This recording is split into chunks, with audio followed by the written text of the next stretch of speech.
ইসরায়েলের নির্বিচার হামলার পাশাপাশি গাজার ফিলিস্তিনিদের দুর্দশার অন্যতম কারণ হয়ে দাঁড়িয়েছে খাবারের সংকট। এর বড় ভুক্তভোগী হচ্ছে শিশুরা। গেল 2 মাস থেকে উপত্যকাটিতে খাবার পানি সহ সব ধরনের জরুরি পণ্য প্রবেশ বন্ধ করে দিয়েছে ইসরায়েল। এ কারণে সেখানে খাবারের সংকট তীব্র হচ্ছে।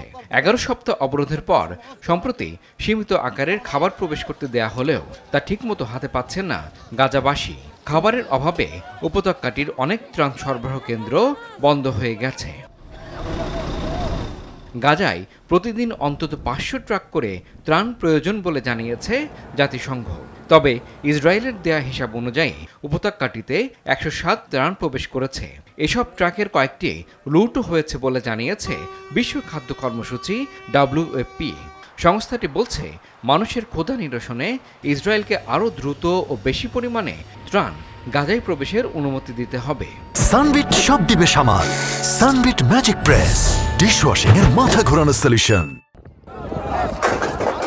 গাজার শিশুদের দুর্দশা বিশ্বের সামনে তুলে ধরতে সরব হয়েছেন আন্তর্জাতিক উন্নয়ন সংস্থা সেভ দ্য চিলড্রেনের মানবিক পরিচালক র্যাচেল কামিং। একটু খাবারের খোঁজে গাজার শিশুরা রাস্তায় রাস্তায় ঘুরছে বলে জানিয়েছেন তিনি।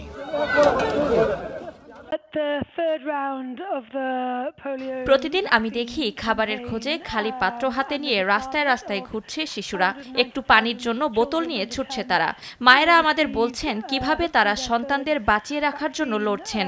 সন্তানেরা অসুস্থ হয়ে পড়বে জেনেও কিভাবে তারা তাদের ক্ষুধা মেটাতে নোংরা পানির সঙ্গে ঘাস পাতা মিশিয়ে খাওয়াচ্ছেন।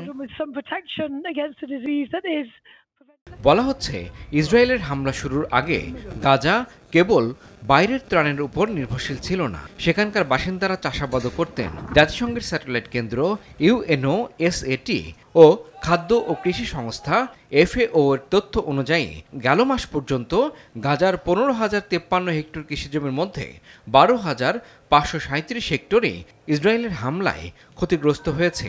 এটি মোট কৃষিজমির 80% বেশি। এমন পরিস্থিতিতে গাজায় একটি যুদ্ধবিরতির প্রয়োজন বলে দাবি করেছেন সেভ দ্য চিলড্রেনের মানবিক পরিচালক র্যাচেল কামিংস। এই সময়ে সবচেয়ে বিপদে থাকা মানুষ ও শিশুদের কাছে মানবিক সহায়তা পৌঁছে দিতে এই যুদ্ধবিরতি প্রয়োজন বলেও মনে করেন তিনি। ইমরুল হাসান, RTV।